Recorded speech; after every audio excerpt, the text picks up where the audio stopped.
Top 10 best startup scams in the world.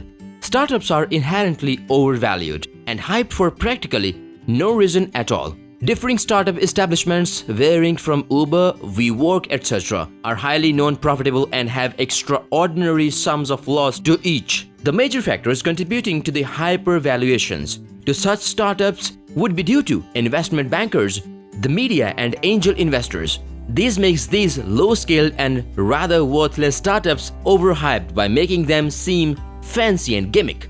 All the balance sheets are window-dressed for presentation, and the only sources benefited from startup itself are the same factors that contributed to the hypervaluations of these underdeveloped startup businesses.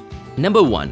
Zenefits Health Insurance Scam. A very few sectors of industry are as closely scrutinized as the commercial health insurance sector. Zenefits, a firm founded in 2013, was established by Parker Conrad. Zenefit was based in San Francisco, California, where under state law the health insurance brokers are obliged to complete a 52-hour pre-qualification course in order to be permitted to sell insurance officially.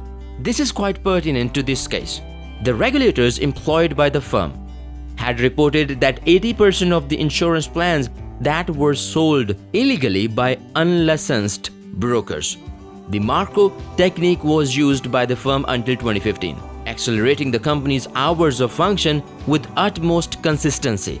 This kept the Marco brokers lodged into the system despite their outlawed activity. In 2016, Conrad stepped down from his position as the director of Zenefits. By 2017, he had agreed to pay $533,692 in penalties and later SEC's placement of $450,000 fine. Number 2. The Outcome Health Scam. Founded by Rishi Shah and Sharda Agarwal, Outcome Health was introduced in 2006. The firm offered pharmaceutical companies airtime on specific TVs and tablets that the company itself had distributed to over 40,000 clinics' offices. The establishment was called out to be involved in utilizing fraudulent and false information. As described by certain prosecutors, this was to encourage financiers to invest further humongous sums of money. The firm had too been involved in inflating the success of varying advertiser companies. The total funding on this institution was a hefty $500 million. Outcome had a series of lawsuits placed against the firm that were, by 2018, settled by the company on the terms and conditions by which the founders, Sharda Agarwal and Rishi Shah, were obliged to step down. Number 3. Mozido's fraud fiasco. Mozido, an American multinational technology company that was headquartered in Austin, was known to develop and provide payment solutions and mobile e-commerce around the globe. In 2014, the firm was valued at whopping $2.3 billion. Mozido's initial intent was to revolutionize the mobile payment structure in multiple countries all around the world. The company was accused of exploiting numerous shell companies created between the years 2010 to 2017. The funds were allegedly used to support small-scale business ventures. By 2018, the SEC indicted the firm on the charges of fraud, allegedly defrauding 200 investors who contributed to raising $55 million. The founder of the company, Mikhail Liberty, in March of 2019, pleaded not guilty upon the indictment of 10 charged of frauds. He could potentially face up to 20 years in prison. His trial commenced in February of 2020. Number 4. Hampton Creek Scandal. Weak sales can make it terrible for nurturing food sectors of the business industry due to the immense competition amongst the companies. The earnings are dominantly reliant on the manner of demonstrating sales. In 2016, Hampton Creek was alleged to have falsified its sales data and had hired a head of independent contractors that would contribute to the purchasing Hampton Creek products all across the US. The total funding added to this scheme was a hefty $240 million. The CEO for the establishment, Josh Tetrick, confessed to paying out a buyback scheme to portray a broader perspective for quality assurance. Questions against the certain measures were arised, and Hampton had to rebrand in June 2017. It still continues to sell its vegan products to this day. Number 5. The Honest Company Scam. Founded in 2011 by the renowned actress Jessica Alba, the hottest company had claimed to offer consumer-friendly alternatives for a series of toiletries and cleansers. According to the company's claims, the products created were free from synthetic chemicals. However, in accordance with the investigation performed onto the certain products, the result proved otherwise. In the year 2017, the company faced backlash from spectators for not meeting up the claims they had made upon advertising their products. The firm was also alleged to have been involved in fraudulent activity when labeling most of its products. The Honest Corporation, however, declared firm denial against these claims and paid $3.7 million to settle the class action lawsuit filed against them. Guess the company, ironically, wasn't honest enough as it was named to be. Number 6. Theranos. Theranos was known to have accomplished what hematologists couldn't do to this day. But did it really? The establishment was founded by Elizabeth Holmes, who claimed to have invented a unique form of technology capable of testing patients' blood and acquiring detailed medical charts with a singular drop of blood. The only problem was the technology being entirely fictitious.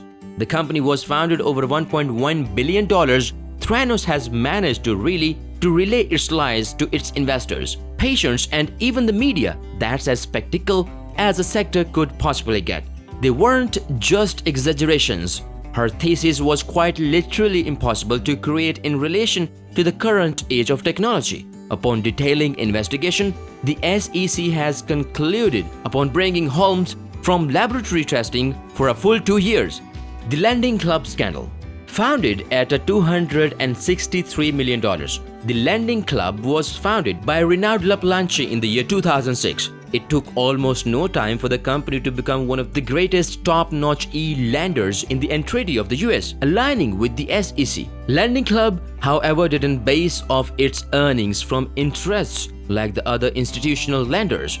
The company was found to make a large percentage of its earnings by charging its clients and investors a service fee, along with an elaborate origination fee, until Laplanche was forced to resign from his position due to a conversational allegation. Renaud was allegedly involved in receiving a steady $22 million of a singular sale with an investor. Laplanche denied all allegations placed against him. This had him restricted from participating in the securities industries for a full 3 years and was charged a fine that amounted to $200,000. The violation of the company's business practices is what really caused the Lending Club's and rather Renaud's downfall. Number 8. The Scale Factor Scam. The pandemic may have served to be a death knell to a series of businesses. However, in accordance to the Forbes investigation, the Scale Factor launched in 2014.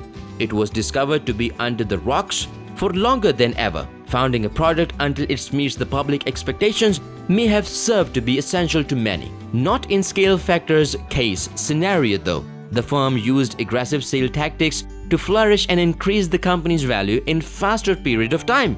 It was also reported involved in prioritizing chasing capital rather building a stable software that barely met the claims it had advertised to present. The company hit its downfall when the officials began to claim that the pandemic was to blame for ripping out the establishment sales. Scale Factor was investigated and discovered to be failing much before the pandemic had occurred due to its unstable software sales scheme. The pandemic, however, still contributed to the customers and investors withdrawing, while the officials were left to process to abstruse and elaborate damage.